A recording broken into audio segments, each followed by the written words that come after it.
ominous. The joining of beauty with a sense of danger.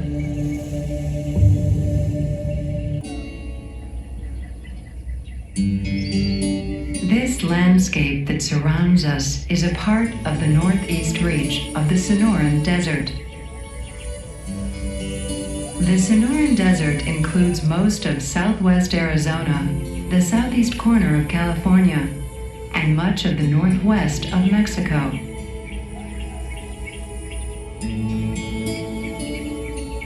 This is a young desert, existing for perhaps 10,000 years. 2 brief seasons of rainfall help support an enormous diversity of life, making it the most complex of all American deserts.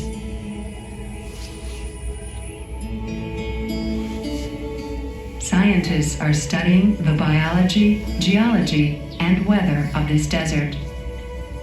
But there are other thought-provoking and insightful perspectives to share.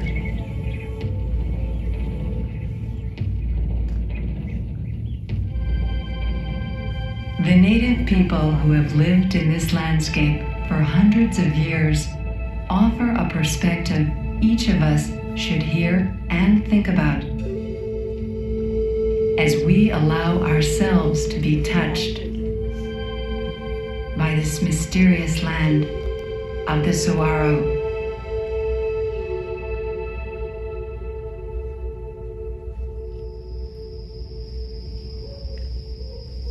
The desert speaks to our people in many ways.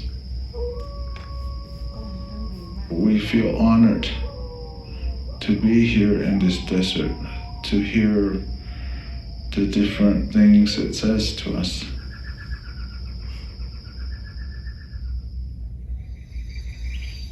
Wherever Creator is in these plants and in these animals and in us humans, He speaks to us by who He brings to us, by what He shows you, by the beauty of the desert.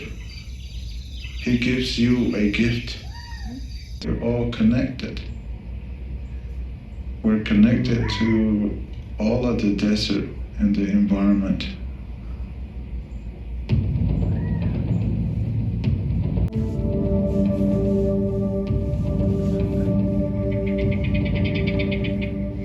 We as Alton people know that we have to respect this earth that we walk upon, because we as Alton people were made from this earth, and when we pass away, we go back to the earth. So the way that you treat the earth, when you understand that our relatives are back into this earth, the earth is the same as your relative.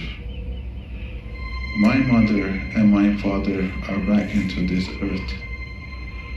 So if you throw trash on this earth, you're throwing trash on your relatives, your Hajan.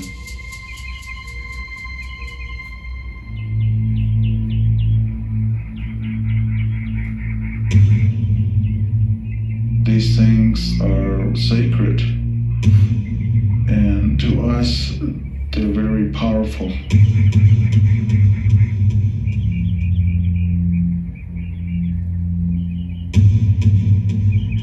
The Seguaro, the way we're taught, is that if we go and harm and abuse the Seguaro, we're essentially doing that to ourselves. Because the Seguaro through eternity has been our relative.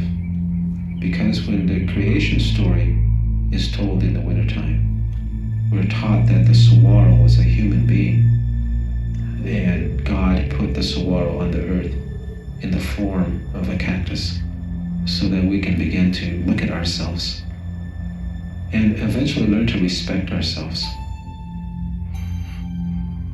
So when the human being became a Seguaro, we began to look at ourselves differently. Some people say if you look close enough in the dawn or the dusk of the day, those saguaros, they begin to look like people. And if you look close enough, you'll see people rather than saguaros. And especially if you're standing in a place where the saguaro silhouettes are in the horizon, and you stand back and you look and you'll see people in different forms and different shapes and doing different things. You'll see whole families